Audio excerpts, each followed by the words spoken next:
వాకిళ్ళ నిలిచింది వాస్తవమా, ఇన్నాళ్ల గాయాలు మాయమమ్మా, అచ్చంగా ఈ రోజు నాదేనమ్మా, కన్న ప్రాణాలు ఉల్లాస తోరణమాయేనమ్మా,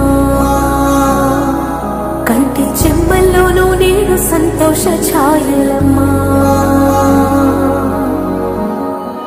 నమ్మలేని కలలు నిలిచే కనుల ముందే ఈ నిజము చూసి కాలమిప్పుడు కదలను అంది.